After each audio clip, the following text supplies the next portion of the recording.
नायरा कार्तिक के बीच में चल रही बातचीत को सुन मीटिंग रूम के लोग हैरान हो गए। वही शुभम उन दोनों को अपनी अविश्वास के नज़र से देखे जा रहा था। उसे विश्वास नहीं हो रहा था कि नायरा कार्तिक रीना की बेइज्जती उसी के बाप के सामने उन्हीं के मुंह पर कर रहे थे। वही जिया तो साइड में खड़ी हो नायरा कार्तिक के बातों का फुल ऑन मजा ले रही थी। अपनी बेटी के बारे में ऐसी बातें होते देख डॉक्टर त्रिपाठी जोर से चलाए, सट अप जस्ट सट अप। तुम दोनों की हिम्मत कैसे हुए मेरे सामने मेरे ही मुंह पे मेरी बेटी का मजाक उड़ाने की। डॉक्टर त्रिपाठी की बात सुन नायरा अपनी आंखें छोटी करते हुए बोली, ठीक है आप अपना पीठ इधर कर लिए, तब हम आपकी बेटी की बुराई आपके पीठ पीछे करेंगे, शायद उसे सुन आपको ज़्यादा अच्छा लगेगा। नायरा को इतने मुनहफट होके बोलते सुन डॉक्टर त्रिपाठी गुस्से में अपने चेयर से खड़े होते हुए बोले, तुम्हारी हिम्मत कैसे हुए मुझसे ऐसी बातें करने की। नायरा मुस्कुराते हुए उन्हें कटाक्ष कसते हुए बोली, वही तो आप में कितनी हिम्मत है कि आपके ही वर्किंग हॉस्पिटल में आप ही की बेटी के साथ कोई मिसबिहेव करता है और आप उसके अगेंस्ट कोई एफआईआर न करके उसे बस हॉस्पिटल से सस्पेंड करा देते हैं। क्या आपके नज़र में यही जस्टिस है आपकी बेटी के लिए। नायरा की बात सुन वहां बैठे सबके कान खड़े हो गए। वही डॉक्टर त्रिपाठी को उसकी बात सुन थोड़ी हैरानी हुई। उन्हें नायरा की बात सुन लगा कि नायरा उसके फेवर में है। ये सोच वो नायरा को कुछ बोलते कि नायरा की आगे की बात सुन डॉक्टर त्रिपाठी हकबका गए। वही नायरा को खुद के लिए ऐसा बोलता सुन शुभम को अपने अंदर कुछ टूटता सा महसूस हुआ। उसे लगा था कि नायरा उसे समझ सकती है, वो उस पर विश्वास करेगी कि उसने ऐसा कुछ नहीं किया। लेकिन नायरा ने तो उसे बिना कोई सवाल किए ही दोषी ठहरा दिया, जैसे इन लोगों ने किया तब। अब उसे नायरा में और बाकी के हॉस्पिटल के स्टाफ में कोई फर्क नज़र नहीं आ रहा था। वो अब नायरा के मुंह से अपने लिए और कुछ नहीं सुन सकता था। ये सोच वो जाने को मुराही था कि नायरा की आगे की बात सुन उसकी आंखें फैल गई। नायरा ने अपनी बड़ी आंखों को छोटी करके डॉक्टर त्रिपाठी को घूरते हुए बोली, यह बात कुछ और थी जिसे दबाने के लिए आपने कोई बड़ा एक्शन न लेके बस उसे इतने टाइम के लिए सस्पेंशन पीरियड में रखा था। वो कहावत है ना, सांप भी मर जाए लाठी भी न टूटे। यही सोच आपने अप्लाई किया होगा, बात भी दब जाए और डॉक्टर शुभम भी हॉस्पिटल से बाहर चला जाए। क्यों सही कहा ना मैंने। नायरा को खुद से ऐसा सवाल करते देख डॉक्टर त्रिपाठी हड़बड़ाते हुए बोले, तुम होती कौन हो मुझसे ये सवाल करने वाली। और रही बात उसके अगेंस्ट एफआईआर न करके उसे सस्पेंड करने की, तो मैं नहीं चाहता था कि उसका करियर बर्बाद हो। डॉक्टर त्रिपाठी की बात सुन नायरा उसे तंज कसते हुए बोली, हाँ जैसे आपके सस्पेंशन से तो उसका करियर जिराफ के जितना लंबा हो गया है। इतना बोल वो उसे मुंह फेरते हुए बोली, एक बात तो आपने बिल्कुल ठीक बोला डॉक्टर त्रिपाठी। नायरा की ये बात सुन डॉक्टर त्रिपाठी को लगा वो फिर से उसके फेवर में कुछ बोलेगी, पर नायरा के आगे की बात सुन उनका मुंह ही बन गया। नायरा अपना चेहरा उनसे फेरते हुए उनके सामने बैठे डॉक्टर को देखते हुए बोली, मुझे ये सवाल आपसे नहीं, डॉक्टर शुभम के हेड ऑफ द डिपार्टमेंट से पूछना चाहिए। क्यों मैं सही हूं ना डॉक्टर जैन।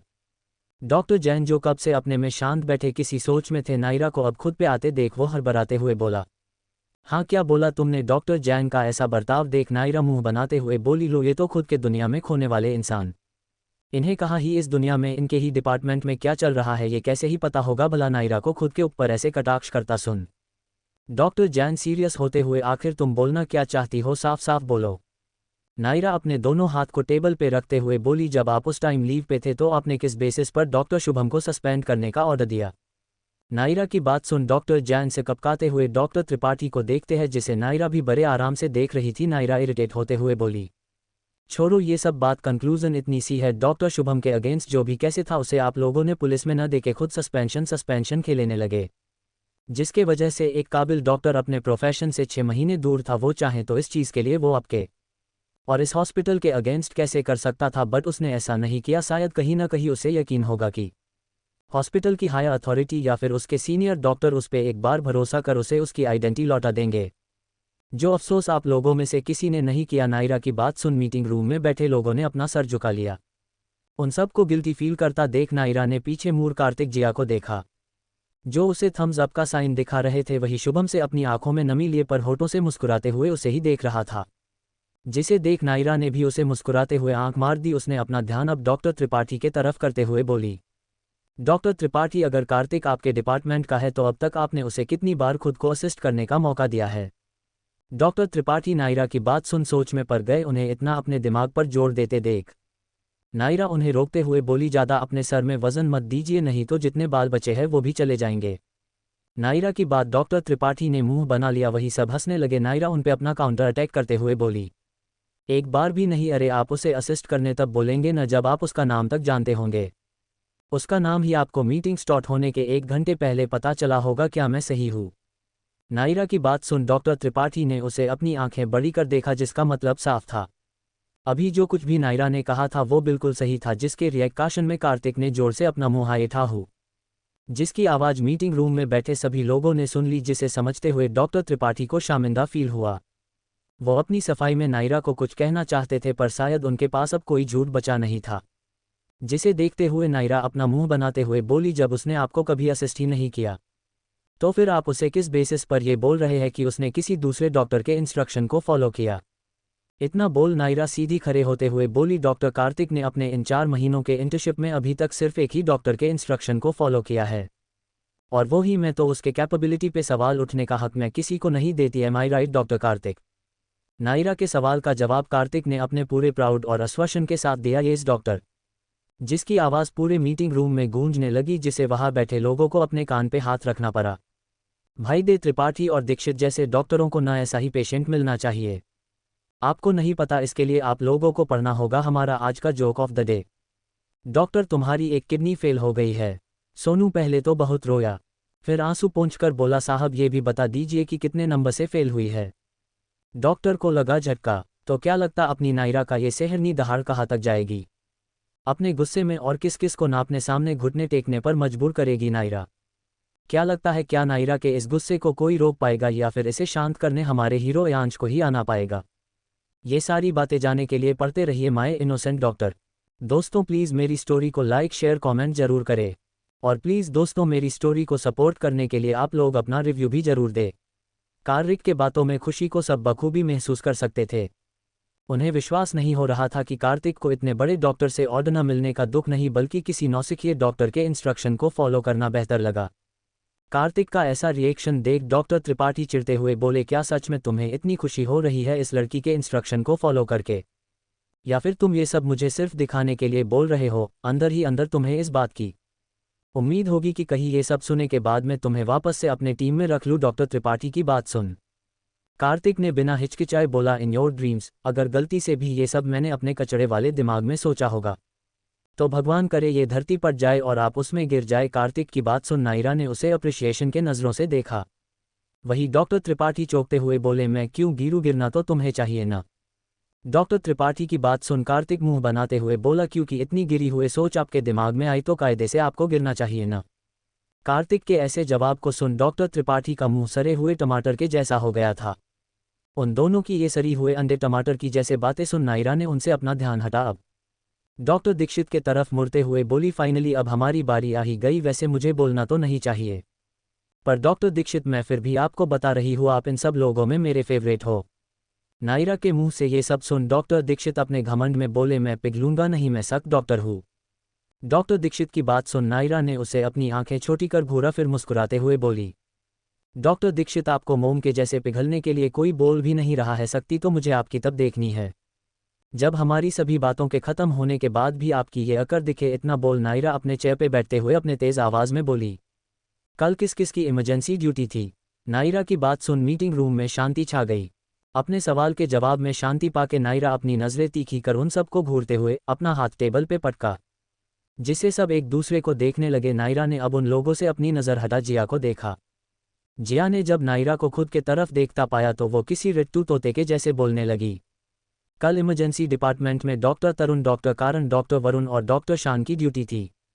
जिया से जवाब सुन नायरा उसे अप्रिशिएट करती हुई बोली, गुड, कम से कम ऐसे नस तुम्हें पता तो था कि किस किस की ड्यूटीज़ कहाँ थी, नहीं तो यहाँ के डॉक्टरों को खुद ही नहीं पता था कि उनकी ड्यूटी थी भी या नहीं, जिसके वजह से कल एक एक्सीडेंट पेशेंट को ये बोल वापस भेज रहे थे कि हमारे हॉस्पिटल में कोई भी इमरजेंसी डॉक्टर अवेलेबल नहीं है। नायरा की ये बात आधे लोगों को समझ नहीं आई, और जिन्हें आई उन्होंने अपना सर झुका लिया। तभी उनमें से एक हायर अथॉरिटीज़ में से एक बोला, क्या तुम हमारे हॉस्पिटल को इनरिस्पॉन्सिबल बोल रही हो, या फिर तुम हमारे डॉक्टर्स पे उंगली उठा रही हो? उस आदमी की बात सुन नायरा अपने सामने बैठे लोगों को देखते हुए बोली, उन सब रिस्पॉन्सिबल डॉक्टर की बात तो हम बाद में करेंगे, पहले मैं आप लोगों को ये इन्फॉर्म करना चाहती हूँ कि हमारे पास एक ऐसे रिस्पॉन्सिबल डॉक्टर है जिनका कल ऑफ ड्यूटी था, बट फिर भी वो एक क्रिटिकल पेशेंट को अटेंड करने के लिए आए, पर मेरे वजह से उनके हाथ से ये मौका चला गया। इतना ही नहीं, वो इतने रिस्पॉन्सिबल है कि वो मेरे ऑपरेशन के ख़त्म होने तक ऑट के बाहर खड़े थे, वो अपनी जगह से 1 इंच भी नहीं हिले। तभी उन्हें हमारी सिस्टर जिया ने इन्फॉर्म किया कि एक एक्सीडेंट पेशेंट क्रिटिकल है और उन्हें अटेंड करने को इन्फॉर्म किया। पर हमारे वो डॉक्टर इतने होनहार थे कि उन्होंने उस क्रिटिकल पेशेंट को इग्नोर कर मेरा इंतज़ार करना जरूरी समझा। नायरा की बात सुन सबके कान खड़े हो गए। उन्हें समझ नहीं आ रहा था कि नायरा आखिर बोलना क्या चाहती है। उन सब के डाउट को क्लियर करते हुए नायरा बोली, उन डॉक्टर ने उस क्रिटिकल पेशेंट को अटेंड ना कर मेरे और रूम के बाहर इंतज़ार करना इसलिए ज़रूरी समझा क्योंकि वो पेशेंट वीआईपी ही नहीं वीवीआईपी था। नायरा की ये बात सुन सब लोग अब नायरा की बातें को गौर से सुन रहे थे। उनमें से अभी तक किसी को भी नहीं पता था कि उनके हॉस्पिटल में कोई वीवीआईपी आया हुआ है।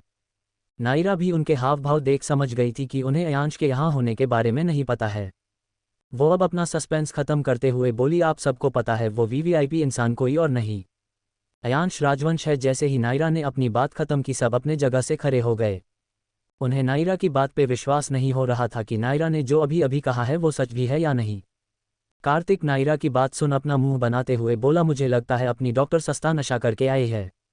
मतलब एशिया का नंबर 1 बिजनेस टाइकून हमारे हॉस्पिटल में एडमिट है, जिसके बारे में पूरी दुनिया को छोड़ो, मीडिया वालों को भी छोड़ो, मैं जिसने कल उनका ऑपरेशन किया है उसे ही नहीं पता कि वो अयांश राजवंश है। इतना बोल वो शुभम जिया के तरफ देखते हुए बोला, तुम दोनों को तो मेरे पैर छूने चाहिए कि मेरे करियर का पहला पेशेंट ही कोई और नहीं, हमारे इंडिया के ही नहीं एशिया के बिजनेस किंग अयांश राजवंश है। तुम लोग ने तो उनकी चैपल तक की शक्ल नहीं देखी होगी। जिसके जवाब में जिया अपनी मासूमियत में बोली, पर आज तो वो बिना चप्पल के थे। जिया की बात सुन कार्तिक शुभम ने उसे घूरा। वही जिया अपना सर हिलाते हुए बोली, हाँ वो अपने वार्ड में बिना चप्पल के घूम रहे थे। यही नहीं, उनके पर्सनल असिस्टेंट ने तो अपनी डॉक्टर को चप्पल गिफ्ट किया है। जिया की बात सुन शुभम कार्तिक ने जिया को अपनी आंखें बड़ी कर देखा। जिया ने भी अपना सर हाँ में हिला नायरा के पहने हुए चप्पलों के तरफ इशारा कर दिया, जिसे शुभम कार्तिक ने भी अब अपनी नज़र नायरा के चप्पलों के तरफ कर दिया। वो दोनों अभी नायरा के चप्पल को देख ही रहे थे कि उन्हें हाई अथॉरिटी में से किसी की आवाज़ सुनाई दी, तुम कैसे बोल सकती हो कि बिजनेस टाइकून अयांश राजवंश हमारे हॉस्पिटल में एडमिट है। उस आदमी का सवाल सुन अब सबकी नज़रें जवाब के उम्मीद में नायरा को देख रही थी। उन लोगों के साथ साथ अब शुभम कार्तिक भी अपनी क्यूरियस नज़रों से नायरा के जवाब का इंतज़ार करने लगे। तो पेश है आज का जोक ऑफ द डे। 2 लड़कियां बस में सीट के लिए लड़ रही थीं। कंडक्टर, अरे क्यों लड़ रही हो, जो उम्र में सबसे बड़ी है वो बैठ जाए। फिर क्या, पूरे रास्ते दोनों खड़ी ही रहीं।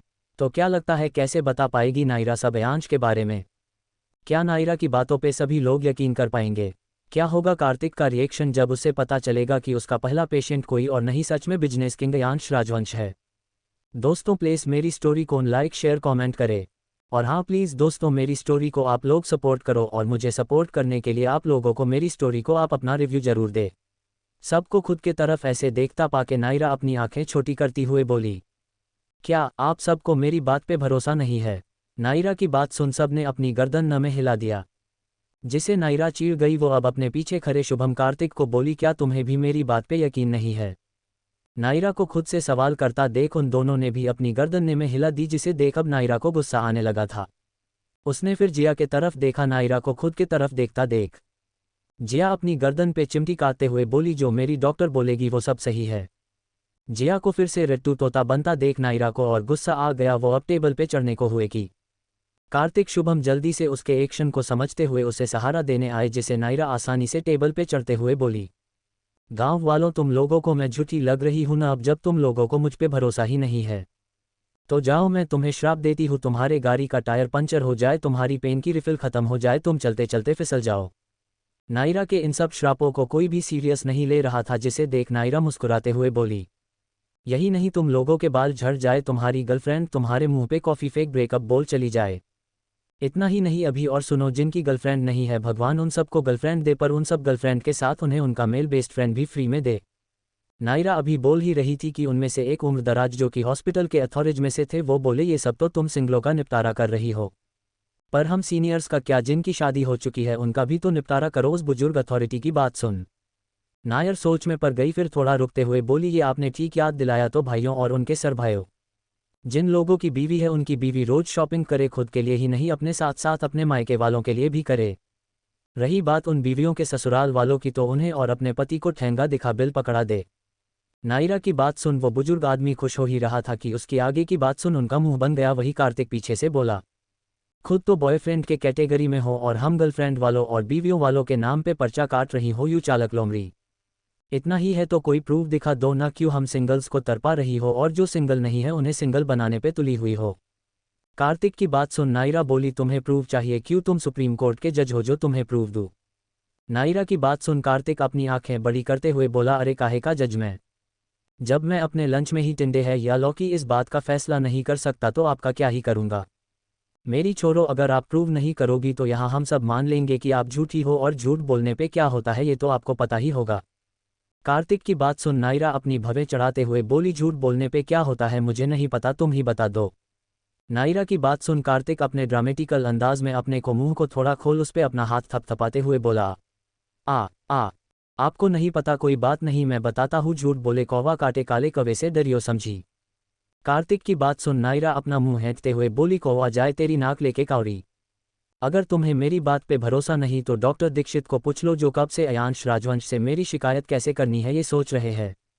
नायरा की बात सुन अब सबकी नज़र डॉक्टर दीक्षित के तरफ थी, जो किसी सोच में गुम अपना नखून चबा रहे थे।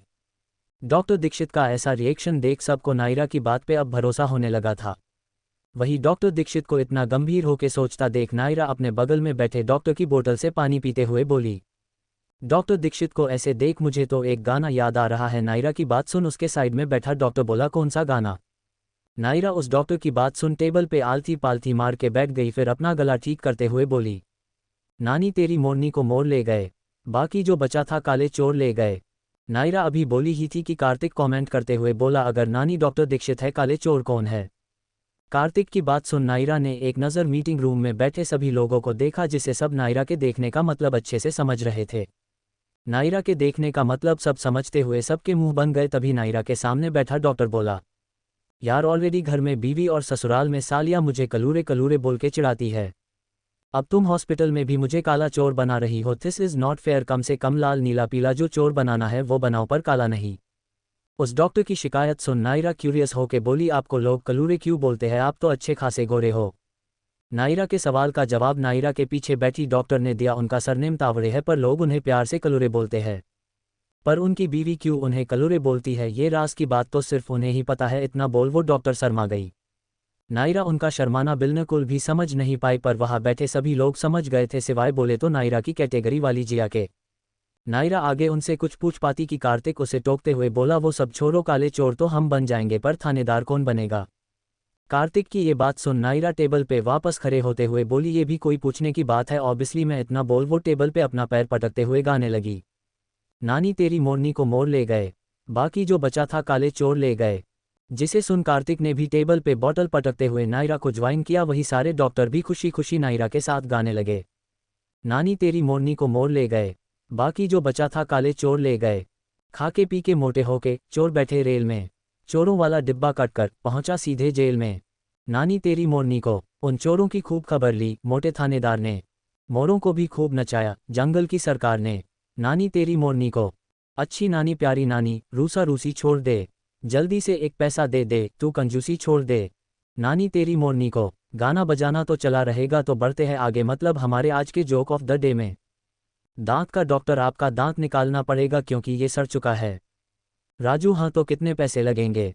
दांत का डॉक्टर, बस 500 रुपये लगेंगे। राजू, 50 रुपये ले लो और थोड़ा सा ढीला कर दो, निकाल तो मैं खुद लूँगा। तो क्या लगता है, क्या सबकी मस्ती ऐसे ही चलती रहेगी और फिर आने वाला है कोई तूफान? क्या नायरा का ये खुशनुमा गाना खुशी खुशी खत्म होगा या इसके बाद भी लड़ना पाएगा उसे एक नई जंग? क्या होगा जब अयांश को पता चलेगा इन सब के बारे में, कैसे रिएक्ट करेगा वो, ये सब जाने के लिए पढ़ते रहिए माय मिस इनोसेंट डॉक्टर। दोस्तों प्लीज़ मेरी स्टोरी को लाइक शेयर कमेंट जरूर करें, और प्लीज़ मेरी स्टोरी को अपना सपोर्ट भी दे अपना कीमती रिव्यू देके। सब ने अभी गाना ख़त्म किया ही था कि कार्तिक फिर से अपना नाक मुँह आँख और खासकर अपनी टांग घुसाते हुए बोला, मेरी थानेदार डॉक्टर, हमें ये तो समझ आया कि नानी कौन काले चोर कौन, पर हमारे जंगल की सरकार कहाँ है, मुझे दिख नहीं रही, जिन्होंने सभी की बैंड बाजा बारात कर दी है। कार्तिक के लॉजिक भरे सवाल को सुन नायरा सोच में पड़ गई, वो अपना मुंह हारा टहरा बनाने लगी। नायरा के ऐसे एक्सप्रेशन देख कार्तिक उसके मज़े लेने लगा। तभी नायरा के बगल में बैठी लेडी, जिनका नाम डॉक्टर बोस था, वो कार्तिक के ऊपर अपना खाली बोतल फेंकते हुए बोली, तुम जैसे बैकबेंचर से ऐसे ही सवाल की उम्मीद की जा सकती है, यही तुमसे पिछले की शेर अगर तुम्हारे पीछे पड़ जाए तो तुम क्या करोगे? तो तुम नालायक वहाँ पे खिरची बना दोगे आंसर के नाम पे, और सवाल तो टोपोरियो वाला पूछ रहे हो। डॉक्टर बोस की बात सुन कार्तिक अपने बालों में हाथ फेरते हुए बोला, मैं शेरनी को पटा लूंगा, वो मुझे ऑटोमेटिकली शेर से बचा लेगी। कबीर की बात सुन नायरा डॉक्टर बॉस उसे अपनी कन्फ्यूजन भरी नज़रों से देखने लगे, जिसे समझते हुए कार्तिक बड़े स्टाइल में चेयर पे बैठते हुए बोला, जब मेरे पापा मेरे पीछे अपनी बेल्ट लेके निकलते हैं तभी उनसे मेरी रक्षा मेरी माँ की बेलन आके करती है, तो हैंड्स प्रूव नर कोई भी हो उनसे रक्षा हमारी मादा ही कर सकती है।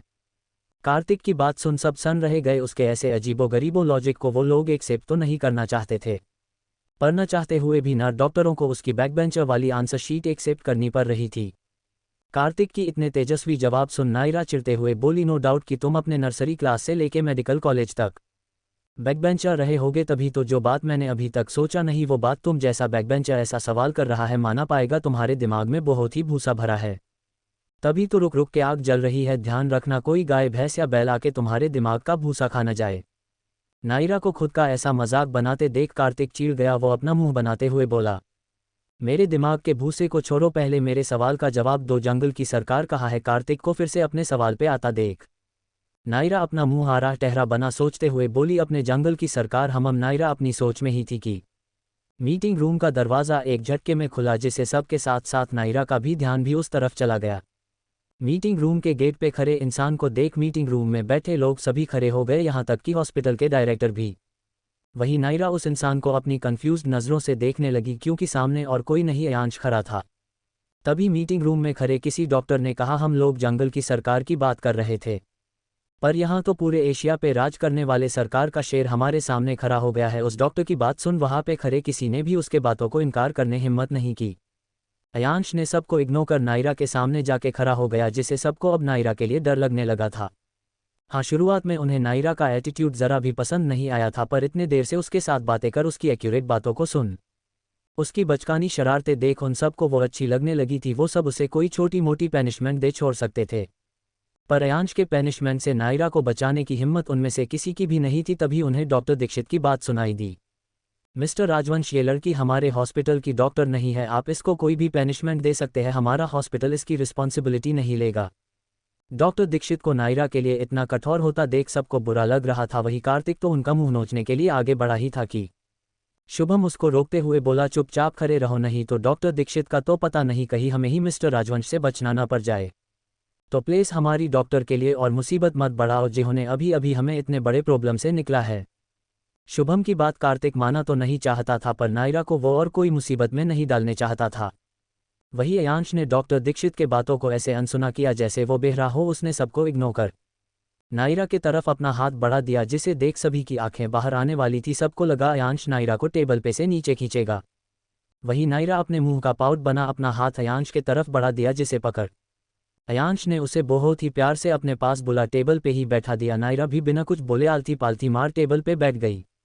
अयांश ने नायरा के क्रॉस पैरों को खोल अपने तरफ किया, जिसे देख सबके दिमाग में कुछ और ही खिचड़ी पकने लगी थी। अयांश ने नायरा के दोनों बैंडेज किए हुए पैरों को देखा, जिनसे हल्का हल्का खून निकल रहा था, जिसे देख उसकी आंखें सख्त हो गई। वही अयांश की सख्त आंखें देख सबको अपने ऊपर काले बादल दिखने लगे। अयांश ने नायरा के पैरों को देख उसे देखा, जो बहुत मासूमियत से उसे ही देख रही थी, जैसे वो जानना चाह रही हो कि वो अपने रूम में रेस्ट न करके यहाँ मीटिंग रूम में क्यों आया है। नायरा के आंखों में सवाल अयांश बहुत अच्छे से समझ रहा था, पर उसने उसे कुछ भी जवाब देने से पहले उसके जख्मों को देखना जरूरी समझा। उसने नायरा को बिना कोई जवाब दिए अपने असिस्टेंट को देखा, जिसने बिना देरी किए अयांश को फर्स्ट एड किट दे दिया, जिसे ले अयांश उसके पैर की ड्रेसिंग करने लगा। अब सीन ऐसा था, अयांश के साथ साथ सब मीटिंग रूम में खड़े थे, सिवाय नायरा के, जो कि आराम से अपना पैर पसार टेबल पे बैठी थी। तभी नायरा कार्तिक के तरफ मुड़ते हुए बोली, कार्तिक, तुमने जंगल के सरकार के बारे में पूछा था न, तो जंगल की सरकार में हूँ और तुम अब मोर बनोगे, तो चलो अपना नाच शुरू करो। नायरा की बात सुन कार्तिक अपना मुंह बनाते हुए बोला, ये अच्छा है थानेदार, सरकार तुम्हारे लिए और काला चोर मोर मैं बनूं? अरे वाह, कुछ तो शर्म करो, ऐसे कौन ही ससुर अपनी छोड़ी देगा मुझे। कार्तिक की बकवास बात सुन नायरा अपनी आंखें छोटी करते हुए बोली, बसंती जल्दी से नाच, नहीं तो तुझे मार मार के मोर से मोरनी बना दूंगी, फिर तो तुझे कोई ससुर छोड़ी तो दूर छोड़ा भी नहीं देगा। नायरा की ये बात सुन कार्तिक अपने कान पे हाथ रख जोर से चिल्लाया, नहीं सरकार, ऐसा अत्याचार मत करना, अब जब तक मुझे छोड़ी मिल नहीं जाती जो मेरे लिए कचौरी बनाएगी तब तक मैं नाचूंगी। इतना बोल कार्तिक किसी आइटम गर्ल के जैसे ठुमके लगाने लगा। ओ ओ ओ हाँ, जब तक है जान जाने जहां मैं नाचूंगी, टूट जाए पायल तो क्या, पाँव हो जाए घायल तो क्या, मैं चप्पल पहन ऊंची वाली हील पहन के डांस बसंती, कार्तिक के अदाएं और उसकी कमसन लचकाए देख सब हैरान थे, यहाँ तक कि खुद अयांश भी। पर उसे पता था उसकी नायरा जितनी नौटंकी है उतने ही उसके लाइफ में नौटंकीबाज लोग हैं। इस कार्तिक को देख मुझे तो उस औरत की याद आ रही है। आप लोगों को भी पता क्या आपने आज का जोक ऑफ द डे पढ़ा? दुकानदार बहन जी, आप दुकान पर आती हैं, गहने देखती हैं पर कुछ लेती क्यों नहीं? कस्टमर हमेशा लेती हूं पर आप ध्यान नहीं देते। तो क्या लगता है क्यों आया है अयांश वहां पे? क्या नायरा के बदले अब सब लोगों को करना पड़ेगा अयांश से सामना? आखिर कैसे रिएक्ट करेंगे लोग नायरा अयांश को साथ देख? क्या डॉक्टरी छोर अब आइटम गर्ल बनने वाला है कार्तिक? ये सब जानने के लिए पढ़ते रहिए माय इनोसेंट डॉक्टर।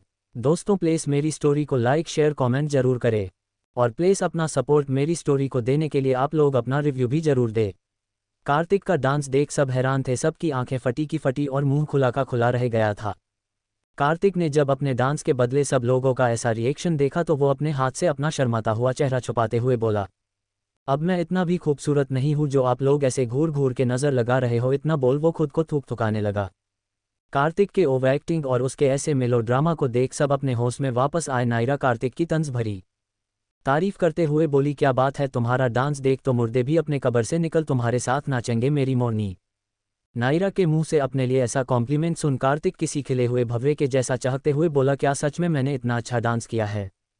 अगर आप लोगों को इतना ही पसंद आ गया है तो क्या आप लोग मेरे डांस के बदले डॉक्टर त्रिपाठी को खोपचा कर मुझे उनकी जगह डिपार्टमेंट का हेड बना सकते हैं? कार्तिक को इतना खुश और उसके दूसरी दुनिया के सपनों भरी बातें सुन नायरा उसे वापस धरती पे लाते हुए बोली, हाँ बिल्कुल, तुम्हारा डांस से हम इतने खुश हुए हैं कि हमसे भूत लोग भी दूर रहेंगे।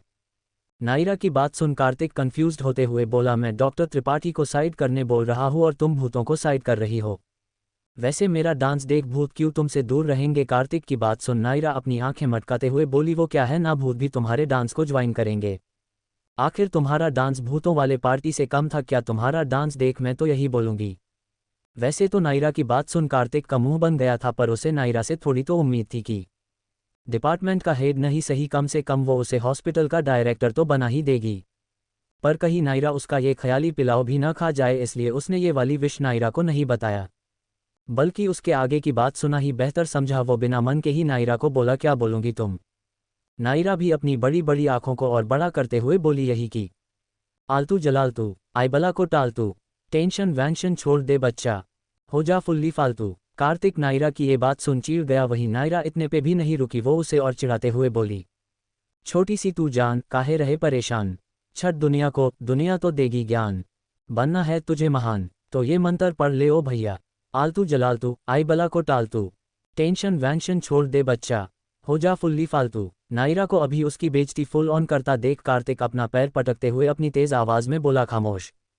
कार्तिक की बात सुन अभी तक जो लोग नायरा के बातों का मजा ले रहे थे वो शांत हो गया। वही नायरा अब अपनी बड़ी बड़ी आंखों को छोटा कर कार्तिक को घूरने लगी। वही इन सब से अलग अयांश ने कार्तिक की ऊंची आवाज सुन उसे अपनी ठंडी आंखों से देखा, जिसे कार्तिक ने गलती से भी देखना जरूरी नहीं समझा। वो अपना फोकस अभी सामने के लोगों पर करते हुए उन सबको अपने बात पे इतना शांत होता देख कार्तिक अपने चेहरे पे बनावटी गुस्सा लाते हुए बोला, अगर आपने इसे आगे और कुछ बोला न तो मैं सच्ची बोल रहा हूं, मैं रो दूंगा, फिर आप मुझे चॉकलेट भी दोगी ना, तभी मैं नहीं मानूंगा। कार्तिक के एक्सप्रेशन और बातों को न मैच करता देख मीटिंग रूम में सबने अपना सर पीट लिया। वही नायरा मुंह बनाते हुए बोली, मेरे इतने भी बुरे दिन नहीं आए हैं कि तुम्हें मानने के लिए मैं चॉकलेट दूँ उसे। चॉकलेट को तुम जैसे बैल को देने से अच्छा वो चॉकलेट मैं खुद ही ना खा लूँ।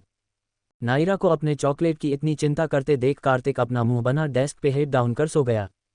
कार्तिक की ऐसी हरकत देख मीटिंग रूम खड़े लोगों को यकीन नहीं हो रहा था कि कार्तिक इतने बचपने के साथ डॉक्टर कैसे बन गया, यहाँ तक कि वो इस हॉस्पिटल में इंटर्नशिप कैसे कर रहा है।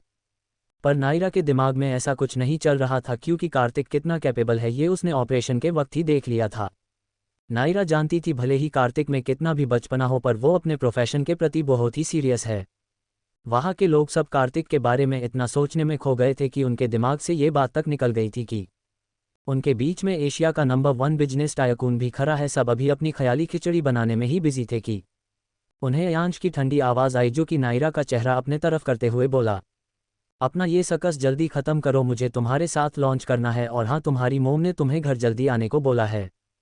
तुमने उन्हें फिर से इन्फॉर्म नहीं किया ना कि तुम हॉस्पिटल में कितने टाइम के लिए रुकने वाली हो। आज तो तुम्हारी अच्छी खांसी क्लास लगेगी और साथ में तुम्हारे उस ड्रामेबाज भाई की भी।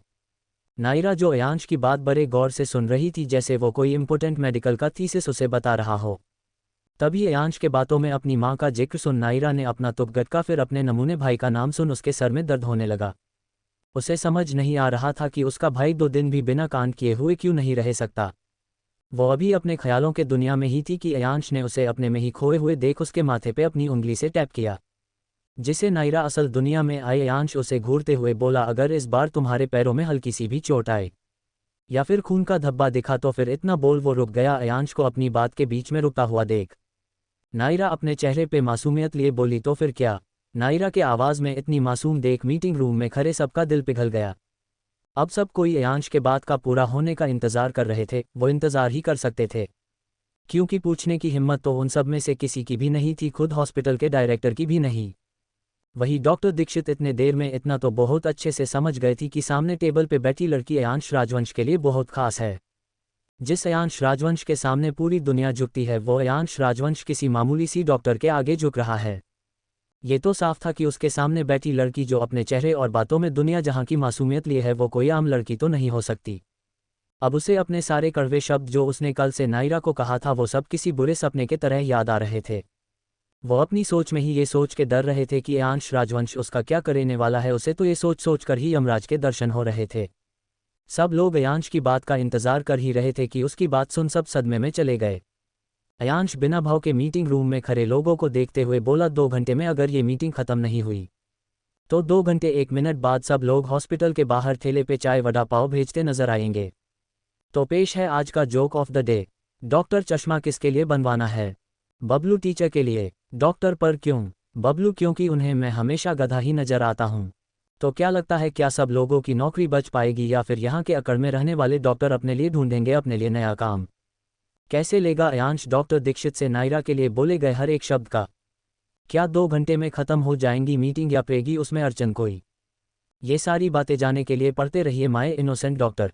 दोस्तों प्लीज़ मेरी स्टोरी को अपना लाइक शेयर कमेंट जरूर दे, और प्लीज़ दोस्तों मेरी स्टोरी को आप अपना सपोर्ट देने के लिए मेरी स्टोरी को अपना रिव्यू जरूर दे। अयांश की बात सुन वहाँ खड़े सबकी रीढ़ हो हड्डी सीधी हो गई। उनके हिम्मत नहीं हो रही थी कि वो उसे दूसरा सवाल कर सके। इसी वजह से सब अपने आप को रोड साइड टपरी पे चाय पाव भेलपूरी बेचता हुआ इमेजिन कर सकते थे। तभी उन सब की सोच से अलग कार्तिक वापस से अपना बैल बुद्धि वाला दिमाग दौड़ाते हुए अपना हाथ उठाते हुए बोला, ऑब्जेक्शन माय लॉर्ड। कार्तिक की बात सुन सबकी नज़रें अब उस तरफ चली गई।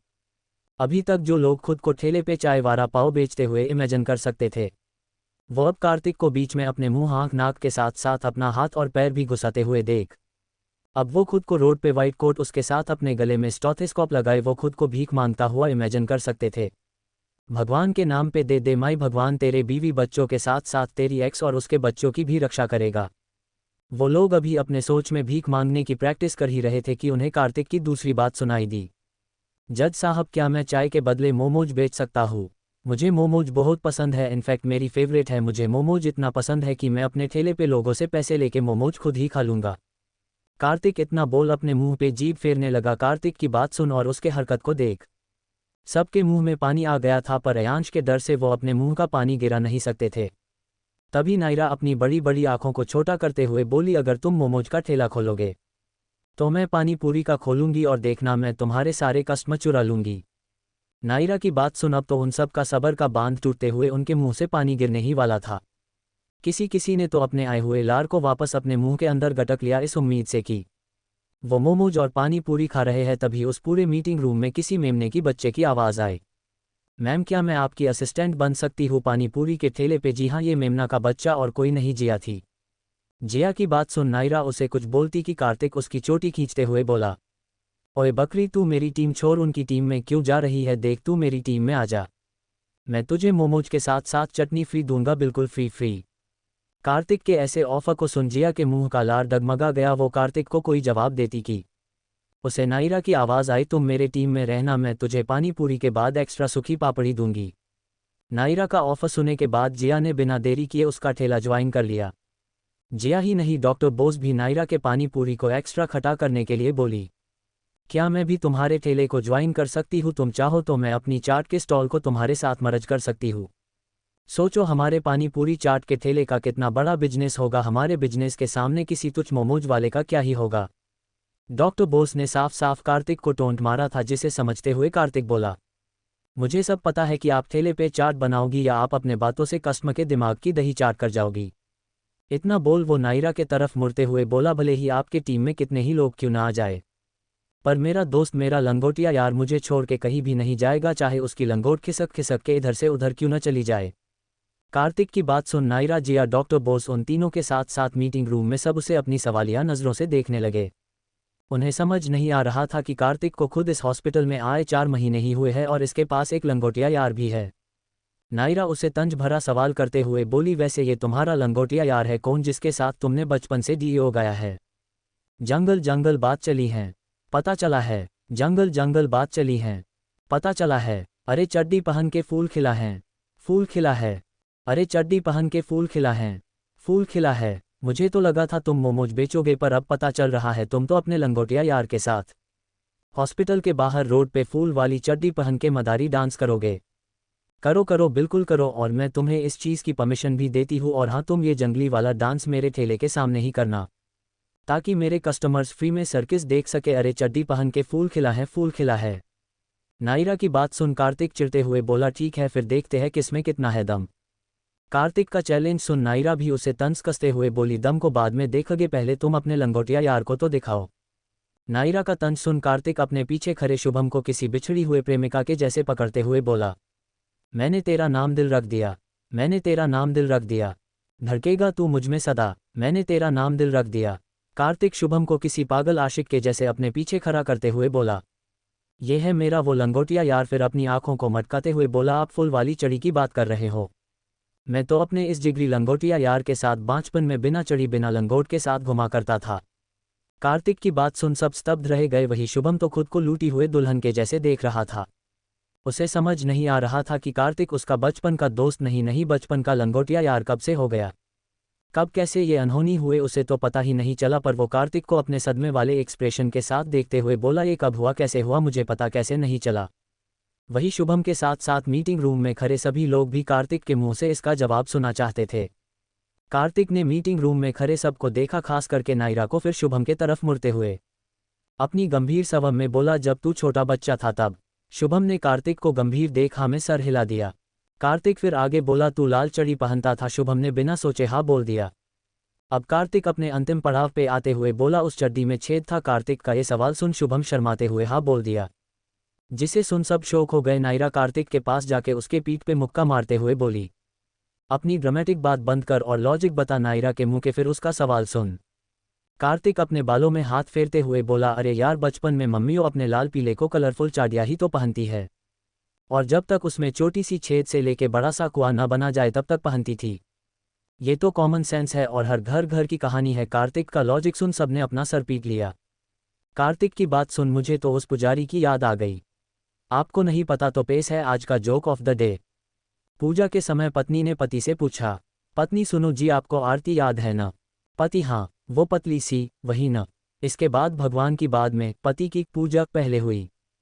तो क्या लगता है क्या क्या बिजनेस करने वाले हैं ये लोग आपस में मिलके? क्या 2 घंटे के अंदर ये मीटिंग खत्म हो पाएगी? क्या इनका ये सकस खत्म होगा? आखिर क्या किया है नयन ने जो उसके साथ साथ घर में सब लोगों की क्लास लगने वाली है? ये सब जानने के लिए पढ़ते रहिए माय इनोसेंट डॉक्टर। दोस्तों प्लीज़ मेरी स्टोरी को अपना लाइक शेयर कमेंट करें, और प्लीज़ दोस्तों मेरी स्टोरी को अपना सपोर्ट जरूर दे, उसके लिए आप लोगों को अपना रिव्यू देना होगा।